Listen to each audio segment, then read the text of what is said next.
Hello, and welcome to Ipsy Dixit, a podcast on legal scholarship. I'm Ben Edwards, Associate Professor of Law at the University of Nevada, Las Vegas, William S. Boyd School of Law. My guest is Marie-Amélie George, Assistant Professor of Law at Wake Forest Law School. We will discuss her article, Framing Trans Rights, which is forthcoming in the Northwestern University Law Review. Welcome to the podcast. Thanks so much for having me. Thank you again for coming on. This is it's a great paper. I've enjoyed reading it and wanted to talk to you about it. So you're a legal historian and you write about the history of LGBT rights, addressing how and why our laws have changed.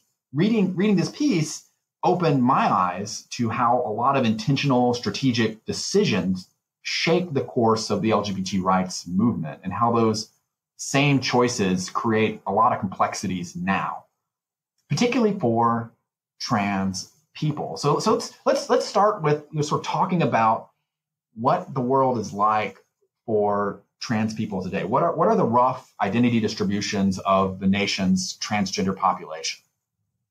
Okay,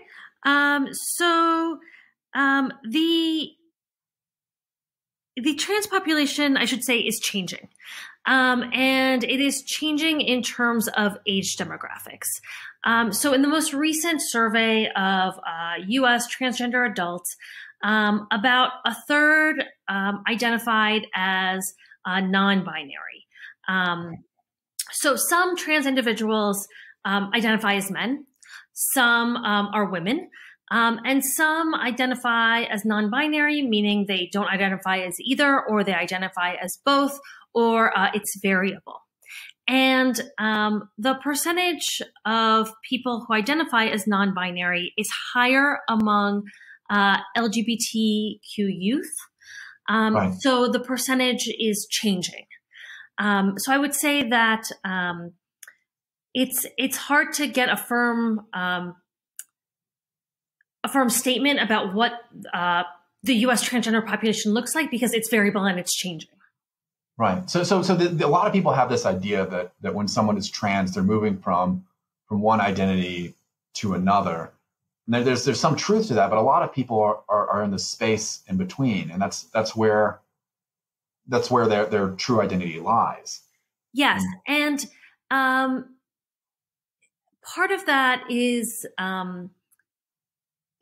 that the description of people transition and identify as male or identify as female is absolutely accurate, but that is a part of the transgender population. It is not the entirety of it. And what transitioning means is really different for different people. So it might involve changing outward appearance. It might involve hormones. It might involve surgical interventions, some surgery, more surgery, but it's really individually determined. And the law really does assume that people are going to transition to a specific sex as opposed to inhabit a liminal space between. So there's this sense that the people who are not transitioning in the ways that other people would expect, is there like a belief that they're just not doing trans right? Or how does it seems kind of like forced that even within that space there's sort of a pressure toward particular identities? It's not that there's a pressure towards particular identities so much as the laws around trans identity really developed around a medical model that was focused on transitioning. And therefore, the options haven't really developed. It's not so much that people in the trans community think that there is one way. It's just, I think the law hasn't caught up to the multiplicity of identities. Right. So I remember this, in the context of birth certificates that, some states or vital records jurisdictions would require particular surgeries before recognizing a change. And that seems to the legal categories don't align with what's really happening. And there's been a big movement away from that, so that most states no longer require surgeries. Most do require some kind of attestation by a medical provider. But there is now a movement to having options for non-binary designations on birth certificates. And I think the current count is 6 states permit that, either on birth certificates or driver's licenses. So when people come out and transition or begin to transition in space, what kind of experiences are they having? What are their lives like? And it varies. It really varies. What trans individuals report is a vast amount of discrimination. It ranges in terms of what it looks like, but quite a lot of harassment, verbal and physical, discrimination in employment and housing. It's one of the reasons why 1/3 of trans individuals report experiencing homelessness at one point in their lives. Oh, that's just so hard. It is. So much of what we've seen in this space has really come at the ballot box, and you do a great job in the article of tracing all these different campaigns. Like how did LGBT rights end up at the ballot over and over and over? So that dates back to 1974. The first effort to repeal gay rights at the ballot box was in Boulder in 1974, and from there it just continued onwards. And it became a very useful rallying cry for the religious right in the late 70s. And then there were really hundreds of state and local ballot measures to either repeal sexual orientation anti-discrimination laws or prohibit the state from protecting people based on sexual orientation. And that was really the focus of a lot of the ballot box efforts until the late 90s when we have the marriage movement. So how did early LGBT campaigns that were opposing these kinds of measures, how did they frame their issues? What kind of ads would they use? What would they tell the public to try to get their support? So the arguments against LGBT rights shifted first from immorality and a danger to children to the notion that gays and lesbians were asking for special rights and special protections. And gay and lesbian rights advocates attempted to respond to that first in arguments about, gays and lesbians are like everybody else. And then, gays and lesbians were not asking for any kind of special rights, right, just equal rights. And so this notion of equal rights and equality and fairness, those themes really continued throughout the campaigns. So were these equality themes successful on the whole? Was that framing of the issue? Did it work? It's hard to answer. It's the ballot measures were overwhelmingly successful until so when we say the ballot measures, the late 90s, and then so the efforts to repeal gay and lesbian rights were overwhelmingly successful until marriage hits the ballot, and then as voters are putting in bans on same-sex marriage, they're no longer willing to repeal sexual orientation anti-discrimination laws. So they're voting against the repeal of anti-discrimination laws. It's like you can't have marriage, but you can have anti-discrimination laws. Okay, so they'll grant. So voters were granting anti-discrimination; they weren't granting marriage. Yes. And so what kind of advertising did we see around the marriage ballot measures? How are they able to succeed with marriage when they couldn't succeed with anti-discrimination? Well, so they were losing marriage and winning anti-discrimination laws, right, and the message was actually the same on both of those. It was the idea of equal rights. Why it is that one message works and the other doesn't, I think anti-discrimination laws become much less scary if the other thing that's on the ballot seems much more extreme. I think that's perhaps what ended up happening. The marriage ads, the marriage campaigns at the ballot started in 1998 in Hawaii and Alaska, and the arguments there were that taking away the rights of one group would lead to others losing their rights. So in Hawaii, the ads focused on Japanese internment, the civil rights movement, that if civil rights had been put to a popular vote, that racial minorities wouldn't have rights today. And those did not resonate with voters. Okay. So voters just weren't buying the civil rights argument in the same volume we would expect. So what, I guess, was it Proposition 8 in California where I think this in 2000, and you know this so much better than me. It's 2006, 2007? 2008 is Prop 8. So there's between 1998, when we have the first marriage ballot measures, to 2008, LGBT rights groups are looking at these campaigns, why it is that public opinion isn't changing in their favor, and doing a lot of public opinion testing of messaging. And there's a period of debate, particularly in the mid and early 2000s, about what kind of messages really resonate with voters. And what they're hearing over and over again is voters don't understand why gays and lesbians want marriage. Because the ads are talking about equality of rights, and there are lots of things that gays and lesbians can do to have the same rights of marriage without the title marriage. So why is marriage so important? And what happened in 2008 with the Prop 8 in California is California's court had legalized marriage. So the Prop 8 campaign was about taking it away as opposed to instituting it for the first time or making it not possible.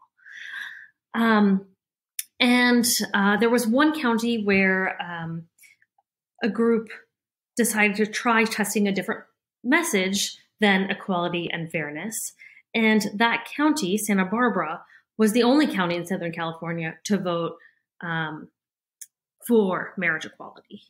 And the messaging they used there was really about what marriage means, its emotional value, why people really want to get married and make that commitment. And so the framing, it showed the importance of framing it in a different way.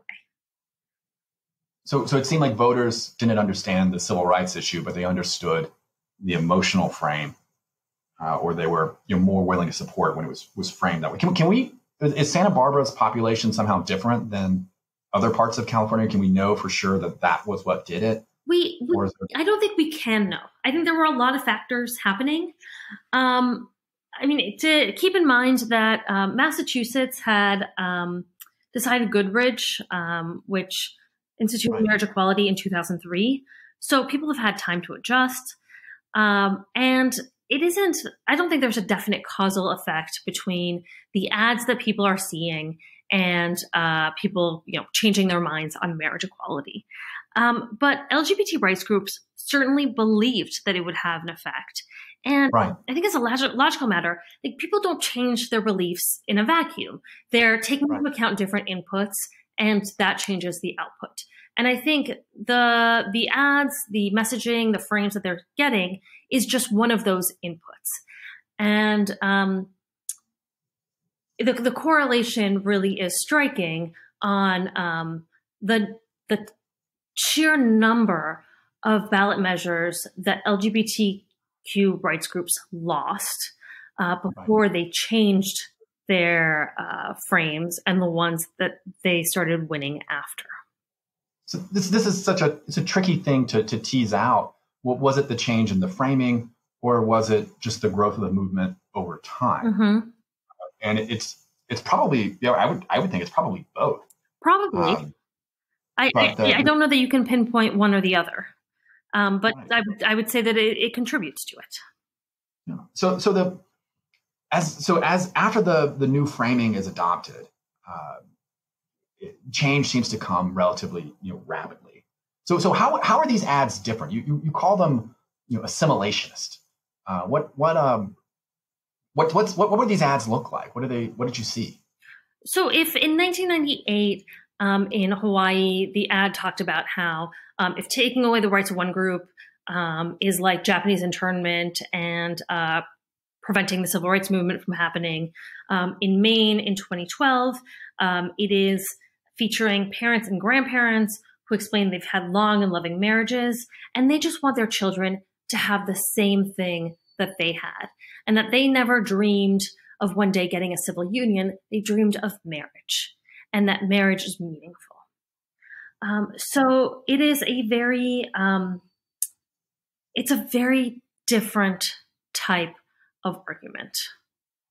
It is one that appeals to emotion, and the theme is really of love, commitment, and family, and continuity. And so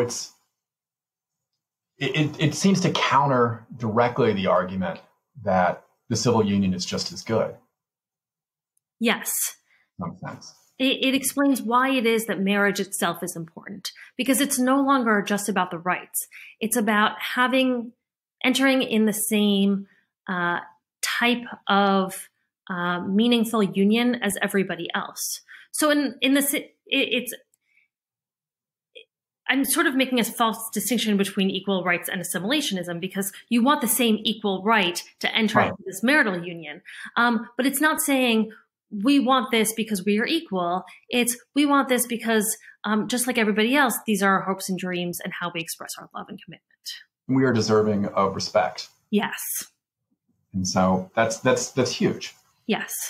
So the debate and the controversy, or it seems like a lot of the attacks now have shifted toward gender identity protections. So a lot of the anti-discrimination laws have gender identity protections. What do these aim to do? What are we seeking to protect here? Discrimination just gender identity discrimination protects against discrimination based on transgender or transitioning, or persistently refusing to use someone's gender pronoun. So it adds another layer of protection beyond gender and sex stereotyping to really protect transgender individuals from discrimination. So it seems like the push now to take rights away is aiming at gender identity. It is, and that's in large part, I think, because most Americans support gay and lesbian rights.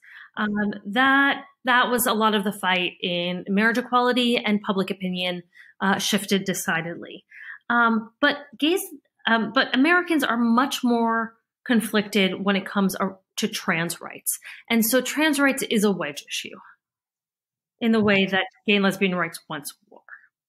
Right, and so it seems like much of the rhetoric has shifted to bathrooms, bathroom access. Why do you think they're focused on bathrooms? A couple of reasons. One is that it's one of the few sort of ubiquitous sex segregated spaces that most of us enter into. So it's one of the few places where we're going to think about this. And relatedly, bathrooms have been historically a focal point for rights struggles, I think, for that reason. So bathrooms were an issue in ending Jim Crow. Bathrooms became a rallying cry around the ERA. And that's because the idea is that since it's a sex segregated space and it's a space where people are partially unclothed, the idea is that renders you more vulnerable in that area. So this fear, a lot of these ads you discussed seem to be stoking fear around bad behavior, or the prospect of potential bad behavior in bathrooms. What's the parade of horribles that's being trotted out if we protect trans people? There are two separate kinds. The first I guess the initial sort of horrible that emerged was that these laws would create loopholes that sexual predators would just run through. So that sexual predators would go into women's restrooms to assault women and children, and they would claim they had a right to be there because of gender identity protections, which is, I mean, the law doesn't protect them, but that was the argument. Yeah. And then the second argument is that maybe we really shouldn't be protecting trans individuals because there's something deviant about trans identity, and we don't. Having a trans person in, say, a locker room makes everybody else uncomfortable, and we don't really want trans individuals to be there. So it's essentially just saying that we should not accept trans people as equal members of society. Pretty much, yeah. Ugh. So with these ads, around equality and ballot measures, and protecting, I guess, LGBT rights, how have trans people been portrayed inside the assimilationist frame? I guess, like, where do we see trans people in the ads for equality? So that has changed over time. The efforts to repeal gender identity protections have been ongoing for quite a while, and opponents of LGBTQ rights really started focusing on the gender identity protections in about 2012. Putting out this parade of horribles, and at that point, LGBTQ rights groups just weren't really sure how to respond, and so they just didn't talk about trans individuals at all. And in this past year, in 2018, the ballot measures are only seeking to repeal gender identity protections, and now LGBTQ rights groups are featuring transgender individuals, but it's only binary trans individuals, so trans men and trans women. So that gender, I think you call them, run-of-the-mill gender nonconformist, or that's just where are they in these ads? They're just not there, and so the trans men and trans women are very much a significant part of and a large part of the trans community, and that is a very accurate portrayal of many of the people whose lives are being affected by these laws. But there's also a large part of the trans community that isn't being portrayed as part of these campaigns. So if you're running sort of an assimilationist frame, do you see, I guess, trans people who appear fully transitioned? Like, what kind of ads do we see? Like, for a trans man to appear in an ad, what would that look like? So it looks like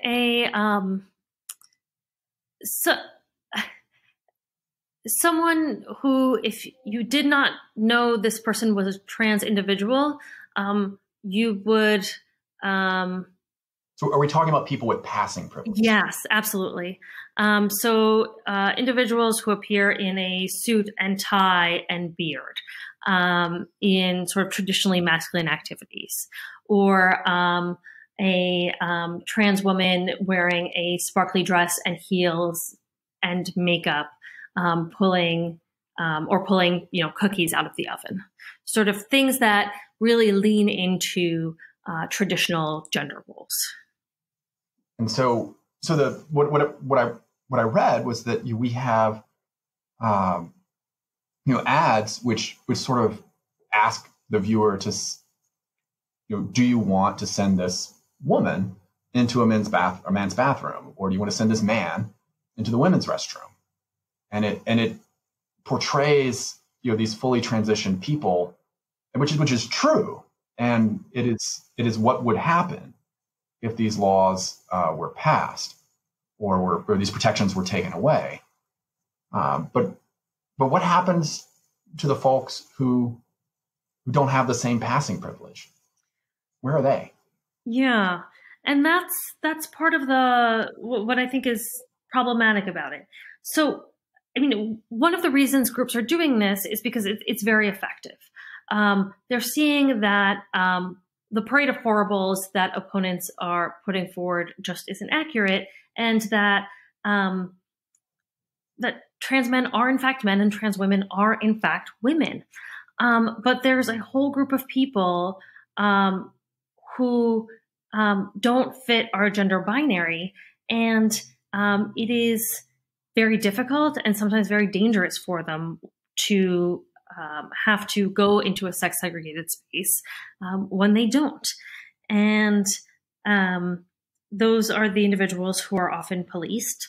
And there's a missed opportunity to raise questions about why it is that we insist on policing gender norms in these spaces. Yeah, so you frame it really nicely in the paper, and there's a small quote from it that I wanted to just read. What the ballot measure campaigns asked voters was thus where to draw the boundary between two sexes, at biology or self-presentation. Those who did not fit within the two categories were simply not part of the conversation. Yeah, the conversation has really been about how are we defining sex and gender? Part of the debate was, really, are you male and female because you were born that way, or because you identify that way? And that is an important conversation. And it has been hard to get people to that point. And asking people to take the next step and say, what about people who don't really fit this binary at all? That's a big ask, but there are a lot of people who do not fit that. So this is oftentimes we're asking for empathy toward your people who are different than you in some way. Like if you think of yourself and everyone in your family as being firmly within one of these binaries, it may be easier for some people to make the jump to someone who's switching from one binary to another. Mm-hmm. But the space in between, it seems challenging. Yeah. And so what are the costs of not talking about this? Like you cover how this kind of advocacy and just framing it as the binary and leaving out the gender nonconforming sort of muddles the field when you go and you look at what's happening in court. Like, what's going on there? So in court, I look at issues with Title VII and Title IX, where advocacy on behalf of LGBTQ rights has really focused on those two statutes, Prohibition on sex stereotyping. So Title VII, Title IX prohibit discrimination based on sex, which the Supreme Court has interpreted to mean also sex stereotyping. And from there, LGBTQ rights groups have expanded this in many circuits successfully to say sexual orientation discrimination and gender identity discrimination is a type of sex stereotyping discrimination, because you are discriminating against people for not conforming to your belief about what a quote unquote real man or woman should be. But paradoxically, these ballot measure campaigns, which really feature individuals in within a gender binary and in gender stereotypical ways, seem to reinforce sex stereotypes. So it creates a bit of a tension within the strategic efforts. Okay. So you also talk about factual erasure and what it really means to sort of pull these people out of the conversation. How would we put them? I'm going to borrow from Hamilton here. How do we put them back into the narrative? Like, what sorts of campaigns in the future might do more to tell their stories? Yeah, so I think one of the challenges in any sort of social movement campaign is how much can you press and still win your ultimate goal. So I think it is part of it is we absolutely, these groups really absolutely want to make sure to secure gender identity discriminations, anti-discrimination protections. And the fear is that by featuring non-binary individuals, they will lose the ultimate war. They'll win the fight, but lose the war. And I argue that it's not all or nothing. So it's possible to incorporate non-binary individuals by having them talk about why the laws are important to them and the discrimination they've endured, in the same way as they have trans individuals talk about that, and have the same kind of emotive appeal and messaging that the marriage equality campaign had. There are quite a few ads that feature family members talking about their fears for their children. If you're going to have family members talk about why it is that they are anxious for their transgender children, you could just as easily have them talk about non-binary children as binary trans children. And I think another strategy is really having people who have been policed from restrooms for not conforming to gender norms who aren't trans. Right. Talk about that. Yes. One of the stories, it was a woman with short hair. Mm-hmm. And what happened? So in the wake of HB2, North Carolina's law, so-called bathroom bill, that required people to use the bathroom of their sex assigned at birth, there was an increase in sort of policing of people going into bathrooms everywhere.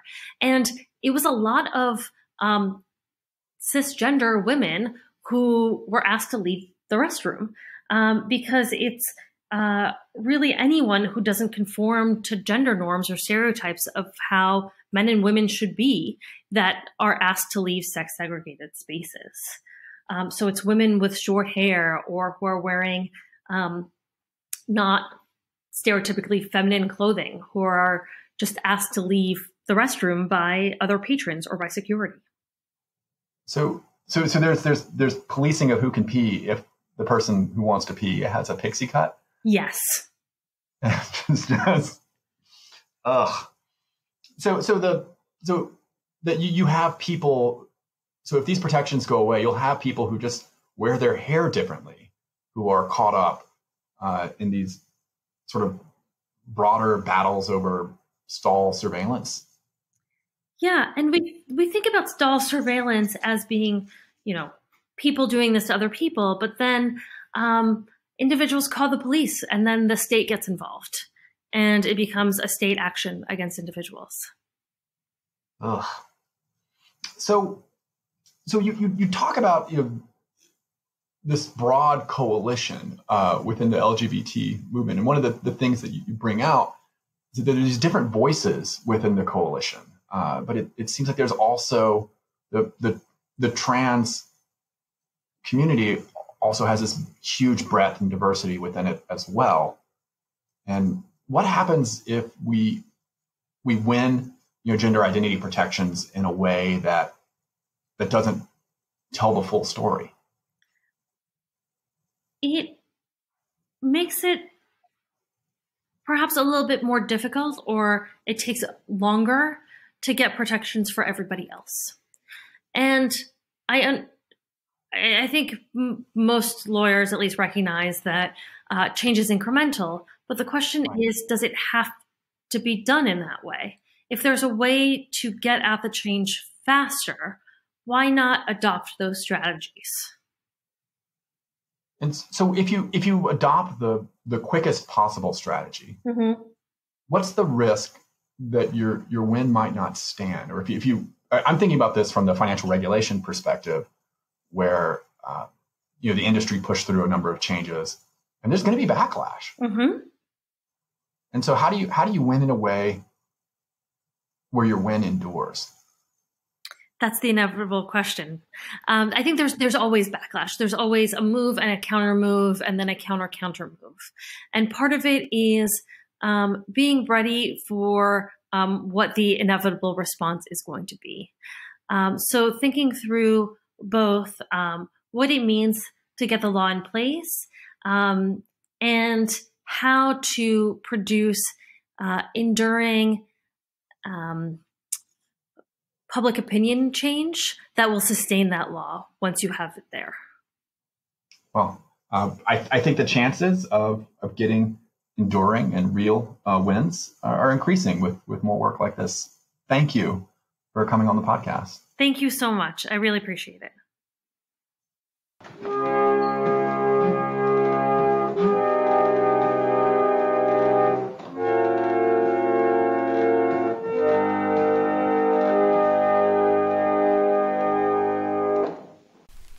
This is Adlai Stevenson. I've tried as best I could to discuss the real issues facing you and me and all the American people in the 4 years to come. The time for decision is now at hand. On Tuesday, November 4th, you and I will vote to help decide who should be president. For all our sakes, I urge you to go to the polls.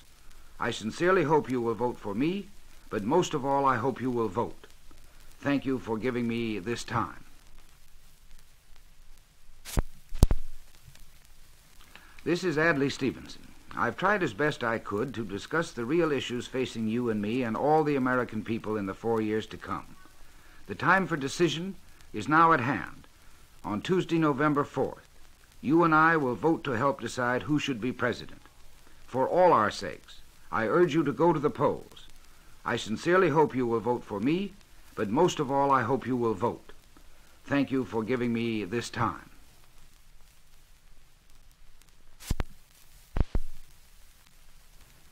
This is Adlai Stevenson. I've tried as best I could to discuss the real issues facing you and me and all the American people in the 4 years to come. The time for decision is now at hand. On Tuesday, November 4th, you and I will vote to help decide who should be president. For all our sakes, I urge you to go to the polls. I sincerely hope you will vote for me, but most of all, I hope you will vote. Thank you for giving me this time.